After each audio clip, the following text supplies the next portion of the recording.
Hello, everyone. Welcome back to Reversing Hashimoto's and Thyroid Disorder Summit. I'm your show host, Dr. Anshul Gupta, and I'm really excited about our speaker today. He is a wealth of information, especially if you're dealing with chronic fatigue and long COVID syndrome associated with Hashimoto's and thyroid disorder. He is the man.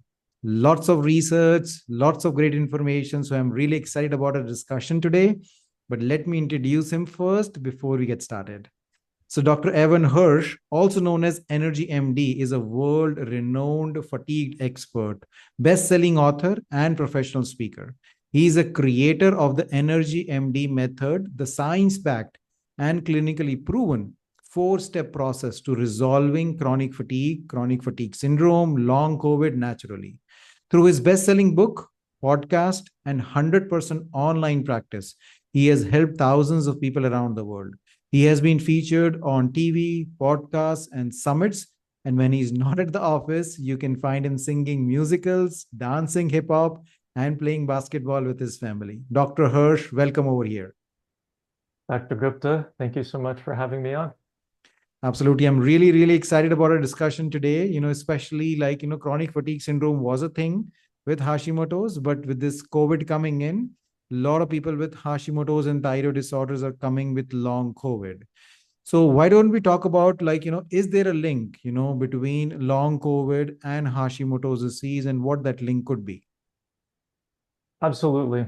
There was actually a meta study done, which is a combination of about 7 studies that looked at over 1,200 individuals who had long COVID. And they found that somewhere between 13 and 64%, which is quite a broad range, of those people had thyroid issues. And a lot of this has to do with the fact that when COVID gets in the body, it triggers autoimmunity. And that autoimmunity can show up in different places in the body. So if it attacks the thyroid, you get Hashimoto's. If it attacks the joints, you get rheumatoid arthritis. If it attacks the skin, you can get lupus or other connective tissue diseases. So it really just depends on where the autoimmunity is manifesting in the body.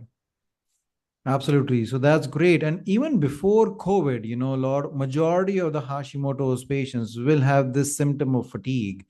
And so obviously one of the reasons is low thyroid hormone, but you and me know it goes beyond that. So talk a little bit about various reasons that Hashimoto's patients will get chronic fatigue.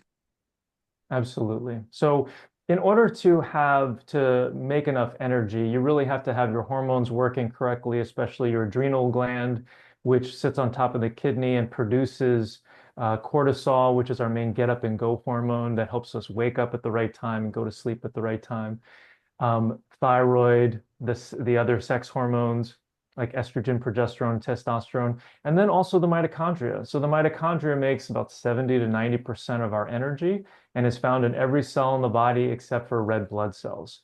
So all of those need to be working really well. And then there's also some different vitamins and minerals that are important. But what ends up happening is that there are a number of causes that can end up compromising these systems and their production of energy. So if you need those systems in order to make energy, what ends up happening that causes you to have fatigue or low energy? And it's really what I call the toxic five. These are the root causes. And so this is a combination of heavy metals, chemicals, molds, infections, and nervous system dysfunction. So these are all toxins that have essentially built up in the body over time that end up compromising the other causes that I mentioned, the adrenal gland, the thyroid, the sex hormones, the mitochondria, vitamins and minerals. So consequently, our approach is really all about addressing the toxic five and figuring out the toxic five in the people who we see. So is that particularly the reason that, even though a lot of people are taking thyroid hormone replacement, but still they don't see much improvement in their energy? So are these toxic five the main reason which is not being addressed, and that's the reason they're still feeling fatigued? That is definitely one of them. So when we look at Hashimoto's, it's two conditions, as you know better than I. So it's this issue where you have an autoimmunity to the thyroid, where the immune system is attacking the thyroid, breaking off pieces of the thyroid, And then there's the lack of thyroid that is being produced, right? So those are the two different components. And so when you replace thyroid, it's more than just thyroid because, the hormones are a three-legged stool. So it's the adrenals, it's the thyroid, and then it's the sex hormones. And if one of those hormone steps out of this dance, this hormone dance, it leaves the other two holding the bag per se, or they're compromised. And so consequently, if you're having a thyroid issue, or if you have the toxic 5 in your body, your adrenals are going to be compromised already. And then if the adrenals are compromised, then the thyroid and the sex hormones are also compromised. So sometimes when we give somebody thyroid and we ramp it up to their ideal dose, and they're still not feeling better, sometimes it's because there's one of these other hormones that needs to be addressed, right? The adrenals need to be supported, or the sex hormones need to be supported. And then when we look at the autoimmune component, we talked about how the immune system is breaking off pieces of the thyroid until eventually, if you lived long enough, you wouldn't have a thyroid left. But generally, it's a slow enough rate where we generally die before we have complete destruction of our thyroid. But when we're looking at that, the immune system's activation and the autoimmunity, that's caused by the toxic 5. So if you're taking thyroid, but essentially your thyroid hormone is keep being destroyed by the immune system, you're never going to be able to feel 100%, or you're never going to be able to get entirely well. And this is generally the process of Hashimoto's, is that you go to see your practitioner, they increase your thyroid hormone because you have worsening thyroid symptoms, or your labs get worse. And then you're good for about maybe 6 months to a year. And then you start to get your low thyroid symptoms back again. And then you have to go back and you increase your thyroid dose. And that's the fact that the immune system is attacking the thyroid, right? So if we want to stop that process of the immune system attacking the thyroid so that you don't have that cycle, you have to address the toxic 5. Absolutely. So most people have this question, like how do they know which of these toxic 5 they have, all of the above? So do you generally do testing for these things? That's what you recommend, like advanced functional medicine tests, or basically you rely on a questionnaire? Like what is your process? So I used to do a lot of testing, and what I found after about a decade of helping people with chronic fatigue syndrome, and now long COVID the last couple of years, is that all the people that I see have all those causes, all toxic 5. So the heavy metals, chemicals, molds, infections, and nervous system dysfunction. And so it's not a question of if they have each of those, it's more a question of how much of each of those do you have. But the reality is, when it comes to treatment, is that we need to address all of those. And it's not more expensive. It actually saves you time in the long run because we're making sure that we're leaving no stone unturned, right? Because Mhm. the last thing we want is to be working with a practitioner for a period of time, let's say a year, and then the practitioner is like, oh, you know what? We should have been treating you for mold all this time, right? So in the people that I see, in order to get chronic fatigue syndrome or long COVID, you kind of have to have all of these toxins built up in the body. And when you do the testing is not 100%. A lot of this testing is looking at either in the blood or in the urine. And when we're looking at like heavy metals, chemicals, and molds, those are mainly urine tests, but they're really excretion tests. So they're looking at your body's ability to excrete. But when you have chronic fatigue or you have long COVID, your ability to excrete things out of your body are compromised. So generally, if I were to do testing, if somebody came into my program and let's say I tested them for urinary mycotoxins, mold toxins, I may not have anything show up. But 6 months into the program, when we've like opened up the exit pathways and gone through my 4-step process, then all of a sudden they're excreting a lot more, and then you can see a lot more in the urine. But if we just based our treatment on that first test, then we would have been like, oh, you know what? You don't have mold. I'm not going to treat you for it. So that's how I navigate that. The other important thing to note is that there's kind of like a toxic matrix, which is like a combination of all of these. And it's existing in the body. And as you start to remove one of these things, some of the other things are opened up. It's kind of like a ball. And so you start to remove heavy metals, and molds and infections and chemicals are released more into the body. So you want to make sure that you have things on board, supplements on board to bind these up so that you can address them when they get released into the body. Absolutely. So those are like point on target, because a lot of people, because these testing are available everywhere, and people hear on internet that you should be tested for mold or like heavy metals, and then when they do the testing, they don't see anything, and they think, like those are not their root causes. And you're absolutely like, such right on the target that maybe their excretory pathways are not opened up. Maybe they have genetic SNPs which kind of prevent them from releasing those toxins. So Mhm. those all things needs to be taken into account. So thank you for kind of shedding some light on the testing methods over here. So obviously, like, now people would like to know, like, okay, well, you have the problem, you have these all of these toxicities, so what can they do now? What is the four-step process that you talk about that can get people better? So the four-step process is something I call the Energy MD method, and I've been working on it for the last decade. And its goal is to remove the toxic five, and that happens in step four. And so the first step is to figure out the causes that people have besides the toxic five. So it's the toxic five, but also there's adrenal issues and mitochondrial issues and thyroid issues. So many people have Hashimoto's. There's sex hormone issues, vitamins and minerals, and then lifestyle habits. Not enough good food, not enough good water, not enough good sleep, not enough good movement. So that's what we do in step one. And then in step two, we start replacing the deficiencies. So even though this process is all about the toxins, we have to prepare the body appropriately. So we want to make the body more robust. We want to increase the body's resilience and as well as mental and emotional resilience. So we start supporting what I call the big three, which is the adrenals and the mitochondria and the thyroid. And we start off with the adrenals. And then because that's going to, when we're looking at thyroid, that's going to help the thyroid work better. And then the mitochondria, we start supporting that, and that helps to get thyroid into the cells.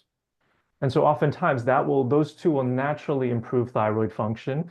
And then we have people do a subjective thyroid ramp up. Well, we actually have them take a supplement to improve thyroid conversion from T4 to T3. And then we do a subjective thyroid ramp up where we have people increase every 2 weeks until they get hyperthyroid, and then they back off a little bit. And then we know kind of like what their ideal thyroid dose is. Because as you know, and as you teach, optimizing thyroid is good for everything. It's like the best cholesterol lowering, blood pressure lowering, inflammation lowering, um, energy increasing component out there, right? It just everything works better in the body. So we optimize those things, optimize the lifestyle habits, replace any other deficiencies that are present in step two. And then in step three, we open up the exit pathways. So these are our excretion pathways. These are the way we get toxins out of the body. So this is the liver and the kidneys and the lymph, which is the garbage system of the body, and the neural lymph, which is the garbage system in the brain, and the gallbladder and biliary system, and the intestines. So we want to make sure that all those pathways are open so that when we go into step four and we start removing the heavy metals and the chemicals and the molds and the infections and retraining the nervous system dysfunction, that those toxins actually have a place to go in order to be able to get out of the body. So people who've had problems with detoxification before, where they're like, I tried to do this and I felt lousy afterwards, it's because you didn't spend enough time in step three. So you have to make sure those pathways are open in order to start removing the toxins. And I think of it as kind of like a funnel. So, when you're dumping toxins into this funnel as you're trying to get rid of them, the bottom of the funnel has to be open. And so oftentimes we're pivoting back and forth. We use a lot of tinctures, so we're ramping up one drop at a time. You feel worse on a drop, then that means we have to go back to step three and just increase, something that you're taking for liver or kidney support for the most part. And then all of a sudden you can continue to tolerate the treatment and the ramp up as we're removing the toxins out of the body. So it's a little bit of a dance, but that's why you hire specialists like me or like Dr. Gupta so that you can make sure that you get there and you don't have to waste time, energy, and money, where it can take you 5 or 10 years to get to where you want to go. But that's why you hire specialists, right? If you're going to fix your car, you don't take it to your piano player, right? It's the same thing with medicine. Absolutely. So I think those are like so great points. I'm sure like, people are interested in knowing more, and, they're intrigued by this complex phenomenon. So when you talk about like opening of these detox channels, are you mainly using supplements for doing it, or there are other natural ways or things that people can do on their own to maybe open up or optimize these detox channels?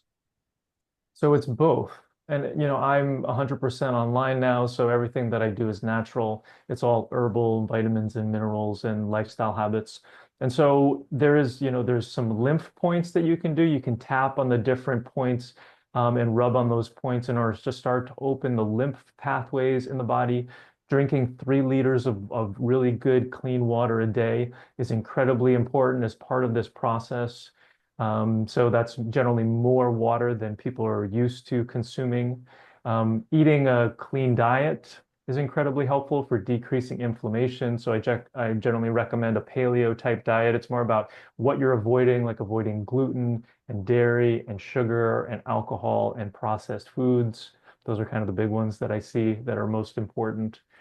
So there's those, and then there's the supplements, whether it's different herbs or different vitamins or nutraceuticals in order to open those different pathways. But it's always, the goal is to remove these toxins at a rate that people's body can tolerate. So for people who are more sensitive, it's really important. You just go slower, and so we're just listening to the body and moving at a rate that the body can tolerate. Absolutely. I mean, the first thing you said that a lot of times you start working with the adrenals, and I think the adrenals a lot of times do not get the limelight they should be getting, especially in terms of the energy, fatigue, brain fog, and issues. To shed a little bit more light about the adrenals, why adrenals, and what how they can cause this fatigue, and maybe some tips that you have that people can who can work on their adrenals now. So the adrenal gland is a little small triangular gland, sits on top of the kidneys, produces cortisol, among other hormones, but its main function is to manage stress in the body. And so when you have the toxic five in the body, it is stressful. Okay. And there's inflammation. When you have anything in the body that's not supposed to be there, the immune system's whole job is to remove things from the body that's not supposed to be there. So the immune system sees these things, it tries to go after it. If it's hidden in a compartment, like in tissues and organs and stuff like that, it can't get it. The immune system gets stuck in an inflammatory position. Okay, so it's just constantly putting out immune cells to try to get rid of these toxins, and it can't. Okay. Our main anti-inflammatory is cortisol. You've probably heard of cortisone or prednisone. These are commercial ways or medications that have been adapted from our body's natural cortisol. So cortisol is managing the stress in the body, and it's our main anti-inflammatory. So when you have these toxins in your body, and you have all this inflammation, the adrenals are constantly putting out cortisol until they run out of cortisol. Well, it turns out that cortisol not only puts out the fire from the inflammation, but it also increases our energy, right? Increases our metabolic rate, manages the other hormones. It's considered the sentient gland because it manages the thyroid as well as the sex hormones, right? So as the adrenals so go the other hormones. So really important to see, that if you're wasting your adrenals from chronic stress, from either abuse or nervous system dysfunction, whether it's mental, emotional, like having trauma, or whether it's physical, like having these toxins, that's going to end up draining the adrenals, compromising the hormones, and then consequently your energy is going to be lower, and then all the other things that cortisol does. And so cortisol also manages insulin, which manages your blood sugars. So your blood sugars are going to be higher. So for people who are listening to this who are like, I have a perfect diet, but I'm pre-diabetic, what is going on? It's because your cortisol is off. You've got these toxic five, et cetera, and you're not able to manage your blood sugars accordingly. And then cortisol also manages the immune system, like we're talking about, decreasing the inflammation. And then it also plays a huge role in energy. So some of the tips that you can do for your adrenals are going to be to really pay attention to where your energy's at, and to really work on your lifestyle habits. And so if you do need to take a nap, take a nap. You don't want it to compromise kind of your sleep-wake cycle, but in the middle of the day, if you want to lie down, getting horizontal can be incredibly helpful because the adrenals also manage your blood sugar. They produce something called aldosterone that causes you to reabsorb salt and increases the blood flow to your brain. Oftentimes, when you feel tired, it's because you don't have enough blood flow going to the brain, and so you need to lie down. And so just 15 minutes in the middle of the day can be helpful. Another thing that you can do is you can start putting salt in your water. So putting salt in your water takes over some of that production where the adrenal gland hasn't been able to produce the salt from the aldosterone. And so adding in the salt can be incredibly supportive for you. And that goes along with drinking the 3 liters of water or drinking more water because you're wasting a lot of your water. You're probably peeing a lot when your adrenals are not compromised, when your adrenals are compromised. If you feel like you're going from a sitting position to a standing position, you get lightheaded. That's orthostatic hypotension. Your blood pressure, once again, is not getting to the brain. This can also be supported by adding in the salt into the water. So those are just some techniques. And then, other things include making sure that you're going to bed at a reasonable hour. I recommend around 10 o'clock and waking up, going to sleep and waking up the same time every day. That's incredibly supportive for your adrenals. I know that if you have adrenal issues, you have more energy into the evening. So you're like, gosh, I'm just getting started at 10 o'clock. You can't do this to me.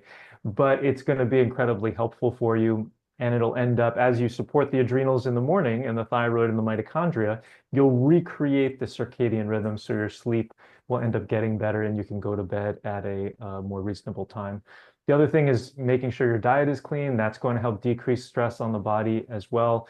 And then figuring out your Goldilocks dose of movement. So this is the ideal dose of movement or exercise that doesn't make you feel worse, right? There's something called post-exertional malaise, which is generally caused by a dysfunctional adrenal gland. And that's basically when you exert yourself, you get more tired. So you want to make sure that you're moving as much as you can without getting more tired, because that's just stressing out your adrenals and your other systems. Absolutely. I think that is golden nuggets that you have shared with people about so many different tips that they can follow and should actually on the daily basis. So that was really great. So from adrenals, let's move on to mitochondria because that is another important point that you brought up that mitochondria is also affected in Hashimoto's and chronic fatigue syndrome, and that is not working. So tell us a little bit about mitochondria, why that is being affected, and again, what people can do to improve the mitochondrial health also. So mitochondria is found in every cell in the body except for red blood cells, and it produces somewhere between 70 and 90% of our ATP or our energy. And it gets damaged by the toxic five. So, and some of the roles that we've realized lately in studies the last decade or so is we didn't realize that the mitochondria also helps to regulate the immune system. So it's an immune modulator. And then we also didn't realize that it helps with the absorption of hormones into the cells. So it's really essential for function. And so the root cause of the mitochondrial issues are the toxic five. They're all damaging the mitochondria, causing it to leak and not to produce the energy that it needs to. Whether it's an infection that comes in, takes over production of the energy mechanisms in the cell, or whether it's actually damaged by the heavy metals, the chemicals, the molds, the infections, and then nervous system dysfunction. All those things can damage the mitochondria. So we do want to replace the mitochondria with some nutrients, CoQ10, acetyl-L-carnitine, D-ribose, all those can be supportive, but it's really about removing the toxic five. So, that's the end goal. But some of the things that you can do on a daily basis include things like cold therapy. So at the end of every shower that I take, I turn it to cold. I take lots of deep breaths because it's really uncomfortable, but that can help you build resilience and that can help to strengthen the mitochondria. So sometimes on the top of the head, my head has more space, more area for this to get right onto the scalp than maybe some other people since I'm almost bald. But you can put it on there for as long as you can tolerate, sometimes a couple of seconds to start, but then working up to 30 seconds. So that can be really helpful for the mitochondria. And then really all the other lifestyle habits that I mentioned before, if you're not doing those things, definitely work on those because they will help the mitochondria rejuvenate as well. But the end goal is going to be removing the toxic five. And We haven't talked a lot about the nervous system dysfunction, but retraining your nervous system is incredibly helpful in all of these conditions, especially what we're seeing right now with chronic fatigue syndrome and chronic fatigue and long COVID. And so make sure that you're doing that, and that can also be really supportive for the mitochondria. Absolutely. And that was actually my next topic that I will talk about, in terms of neuroinflammation and re-entering the nervous system, because, everybody is kind of, pointing towards that. That is one of the very key important factor to improving your fatigue, especially in the long COVID, patients. So tell us a little bit about neuroinflammation and what do you mean by this, neuro retraining that we are talking about? Yeah, so nervous system dysfunction, when I'm referring to that, I'm talking about how the autonomic nervous system ends up becoming dysfunctional. And you can have central nervous system components too, but the autonomic nervous system has two components to it, the sympathetic and the parasympathetic. Sympathetic is fight or flight or freeze, and the parasympathetic is rest and digest, essentially. So right now, as I'm giving this presentation or having this talk with you, I'm sympathetically stimulated. I'm on. I've got blood flowing, and I'm thinking a lot, and I'm working on trying to convey all this information. And that's the way that we exist most of the time in society. From the moment that we wake up, we have lots of responsibilities, right?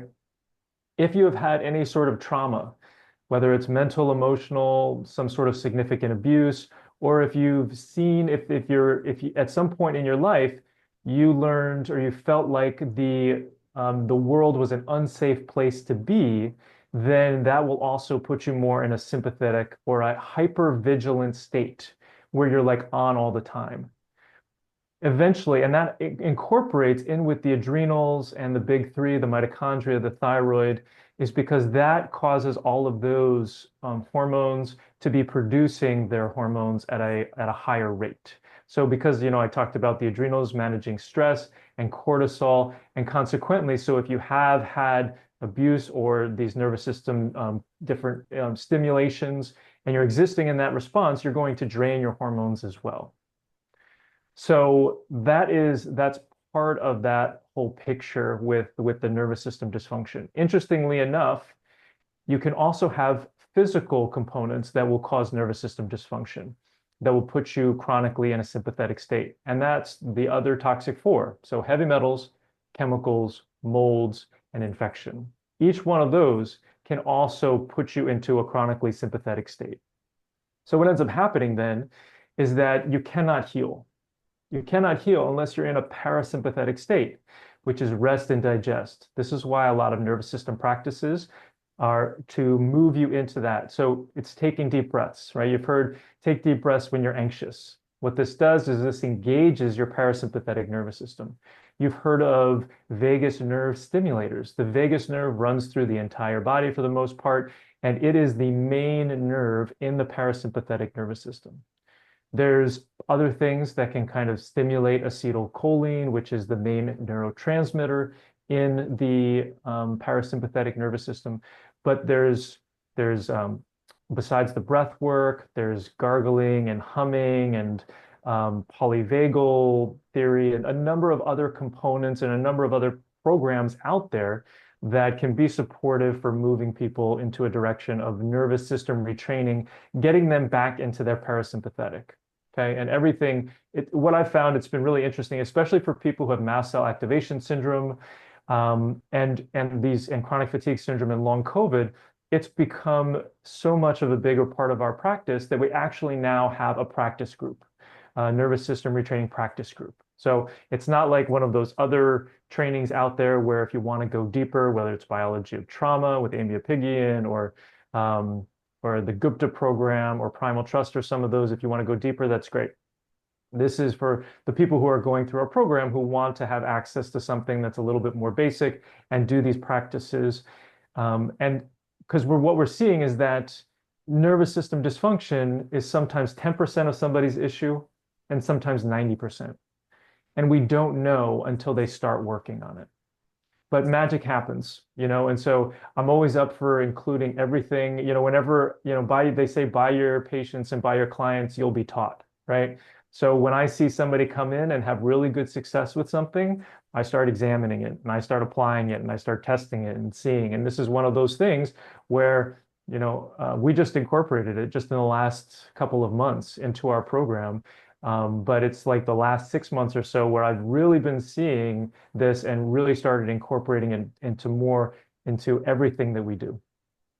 Absolutely. I think this is so important, aspect, that we just kind of in the last couple of years that, we all have been looking into these things of retraining the autonomic system. And I think same with our practice that we start recommending, we don't have a group at this point of time, but we are recommending other programs, that you all mentioned, and people see phenomenal results. So absolutely very, very important thing that I think each and every person should be working on, because that in the end it pays off really well. So I'm Mhm. glad that you have a group which people can join, because I think a lot of people are lost because some of these programs tell them what to do, but sometimes they're not very clear in terms of how to do it exactly. And I think doing it with a person or with a group, I think that helps them a lot of making sure that they're doing it correctly. So I think that group idea is really good. Thank you. So good. So we spoke about a whole bunch of things, and obviously we can keep talking about a whole lot more things because this is such a interesting and an in-depth topic. But any other things that you want to share with people that which we have not shared, and that would be very a big game changer for them? Well, I think a lot of people listening to this probably have done a lot of things and they've seen a lot of practitioners and they've taken a lot of supplements. And I want to give them some hope. I want to give them some encouragement, because you will get there.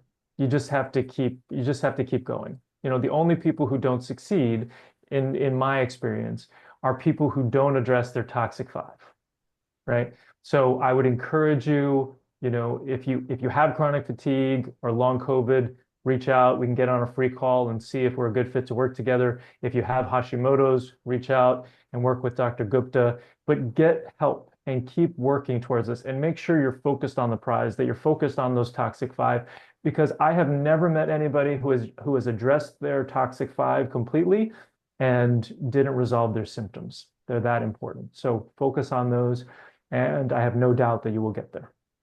I think that's a very big statement, from a person coming from you, that, you have not seen a single person who have addressed those toxic five and not getting better. So now people, you have heard it. If you have fatigue, if you have low energy, then you can get better. So don't stop from where you are. Like you can work with him and he can definitely get you better. So then the next question is that where can people find more information about you and where they can find you? So I'm at energymdmethod.com.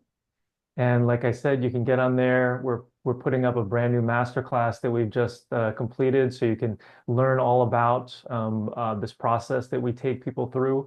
And then we have a free call where you can get on where we'll have a conversation to see what's missing from what you've been doing. And if I can help you, great. And we can talk about what that looks like and what we're offering. But if I feel like I can't help you or we're not a good fit, then I'll tell you that as well. So energymdmethod.com. Absolutely. We will have all this information in the description. So please check it out and then go, get yourself evaluated for this free evaluation call so that you know exactly where is your problem and how you can get better. So Dr. Hirsch, again, thank you so much for coming over here and sharing this great information. We are really thankful for you. Thanks so much for having me on. Absolutely. Thank you again, everybody. This is it for today. Thank you so much. Bye-bye.